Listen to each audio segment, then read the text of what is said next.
afternoon all. In respect to the monthly paid workers of WASA, we would have signed three memoranda of agreements with the WASA's management as far back as in 2013, October 2013, and it was in relation to pursuing a restructuring of the organization. We would have last restructured in 1999, and the management would have come to the union and said to us that they are wanting to restructure WASA again, and we agreed to restructure WASA. And in that regard, we signed 3 MOAs, registered, and pursuant to the MOAs, we have been meeting with WASA's management to restructure WASA.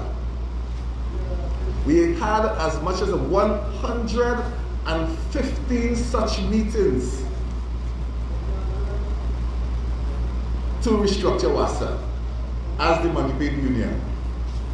However, the meetings suddenly came to an end. The management would have ceased meeting, and that represented a violation of the MOAs, which as the PSA, we would have had to take the management to court for violating the terms and conditions and failing to meet and treat with the pursuant to the MOAs. That matter is currently before the court. Yes? Comrades, why 115 meetings in this restructuring? The exercise has been plagued with a lot of delays. A lot of delays in the Water and Sewage Authority, based upon, in the main, the government's intervention at WASA. In the last 7 years at WASA, we have had 7 CEOs, 7 chief executive officers. And what that has caused? Delay. Every time you change a CEO, there's a review taking place, and the matter is dragged on in terms of the restructuring of the organization.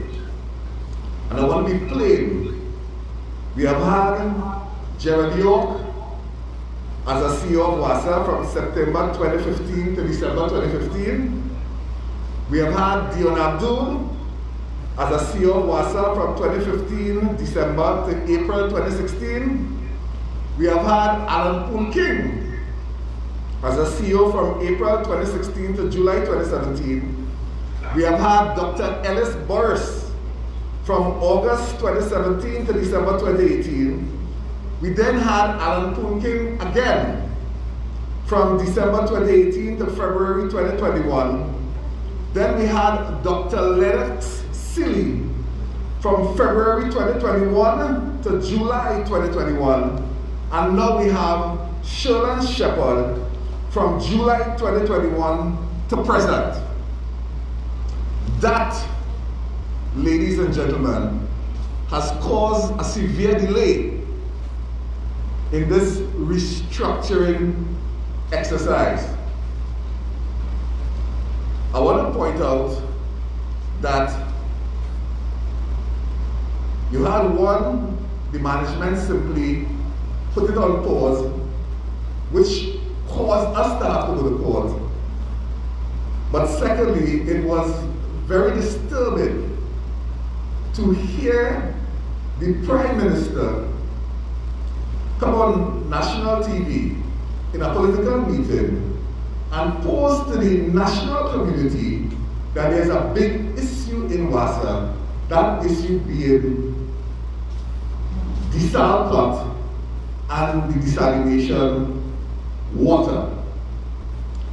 He posed the problem in much the same way as he posed the problem in Petrotrade. He would have said about $500 million annually has to be paid for desalination water And then you tell the national community that all your water rates in the world cannot meet that expenditure, all that you pay on an annual basis cannot meet that expenditure, and therefore a conundrum exists that you must solve, that we must solve, a big major problem that is facing this country that we must solve, and we must solve now. Members of the media, the Salcott has been with us for 23 years. The PSA has difficulty with a Prime Minister coming and behaving as though the Salcott fell from the sky, and suddenly we are faced with a situation that must be addressed as a crisis. WASA has been in operation since 1965, 57 years. 41 of those years has been under the governance of the P&M administration. 41 years. There is nothing about what transpired where the Salcott is concerned for someone to make it out as an urgent crisis issue that suddenly we are faced with. Our fears as a PSA, on behalf of the workers we represent, is that a playbook is being played out right before our eyes. The start of the demonization of WASA, which always points to the second aspect, the destruction of workers' lives, an attack on the workers. That's, comrades, we are concerned about.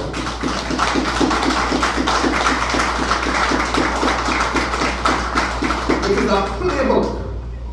Create a problem, create a crisis, and put the whole national community to say to them, we have to deal with this now. Something that existed for the last 23 years, of which you were in charge all along.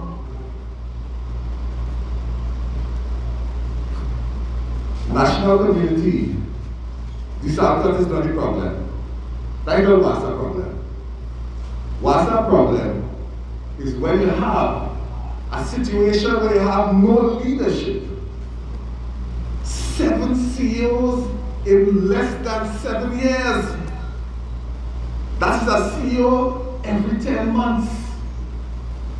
Which organization could be run like that? And I want the national community to understand this is what we face.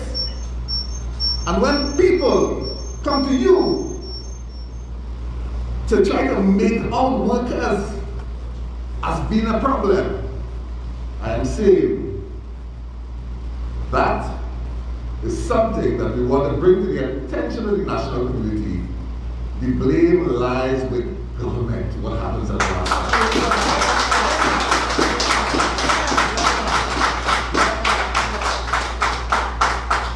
And even now, at WASA, the management of WASA are on month-to-month contract. Could someone on a month-to-month contract plan for the future of WASA? I say to you, they are playing not just with the workers' lives at WASA, they play with the most essential of service to this country, the protection of workers.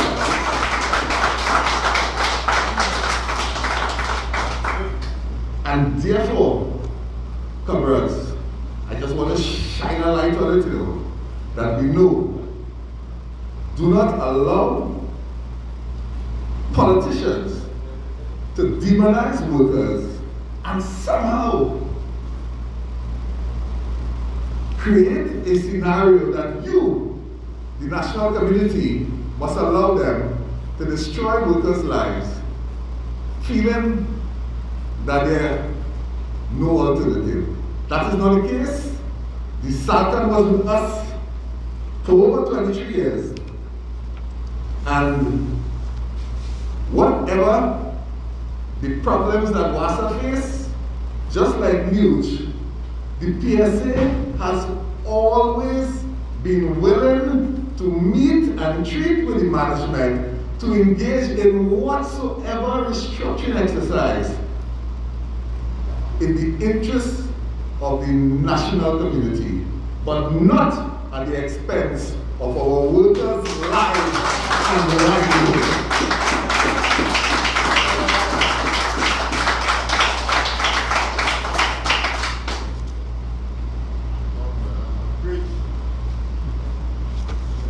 Comrades, just one last thing I want to say on this DeSantis thing, because it bothered me. One last thing. When the DeSantis came to this country, it was under some other administration, and it was sold to us, the national community, as something in the best interest of all of us. Why? Because one other problem that WASA has, we have old age infrastructure that the government has failed over time to invest in the timely replacement of the infrastructure. But as the old people say, where is the grass growing? We can't let the cow starve. And this country was embarking upon a heavy industrialization of the economy with Point Lisas. And one of the case advanced at the time was that we needed to be able to present to would-be investors a reliable source of water. And therefore, an investment in a desalination plant was a way of ensuring that the industrial estate has a reliable source of water. Because our infrastructure, as you know, because they have not in a timely way replaced those rusted mains, we have breakages all the time. We have a broken main, disruption in the water supply. But in order to encourage investment in the industrial estate, they invested in the desal plant. And why I want to make this point? Because we need to know. Here's what you need to know. The desalination water is the most expensive water in Trinidad. You pay $1 US per cubic meter. That's what we pay to purchase desalination water. However, it was made for the industrial estate, and the industries at the Point Lisas estate, which was where the investment was made for, they pay 12 TT dollars, which translate to $1.71 US. In other words, in TT dollars, it costs 7 TT dollars to produce desalination water, and it is sold on the estate for 12 TT dollars. In WASA's operation, based on the intent of the desalination plant, the desal plant, that water is sold for a profit. It is not a drain on the treasury. Along the way, they decided to use desalination water and put it on the grid. So now that our domestic customers are consuming the desalination water, we pay as domestic consumers, we pay $1.89 per cubic meter for water. And the notion of it being a loss comes from the fact that you are now selling desalinated water and sharing it to the domestic population. What is the importance of that? Because one of the problems in WASA is the price we sell water at. That's one of the problems.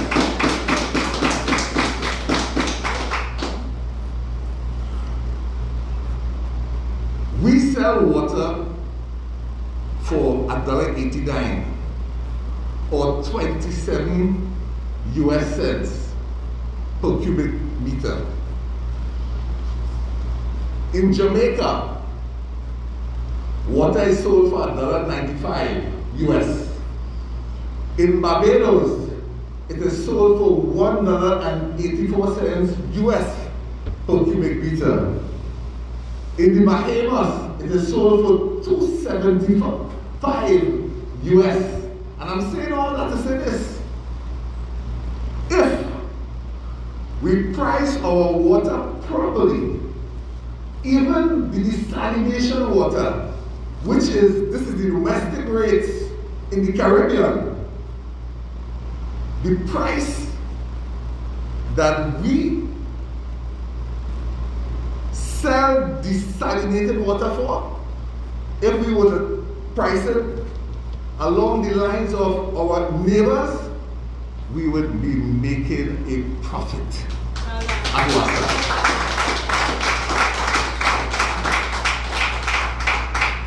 What it means to you, is it that it's going to burst your bank?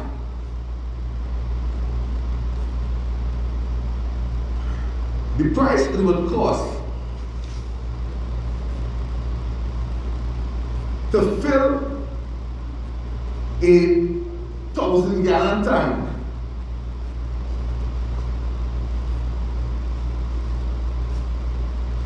based on that people.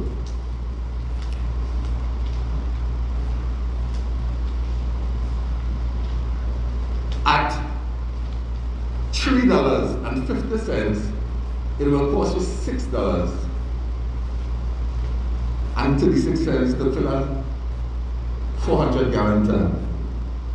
$16 to fill a 1,000-gallon tank. The price for water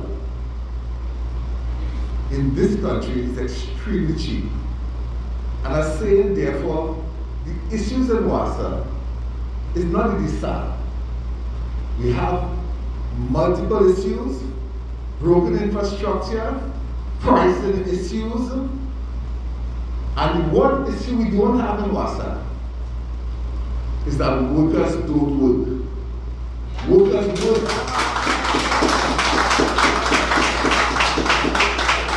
But workers are starved of resources in order to perform their job.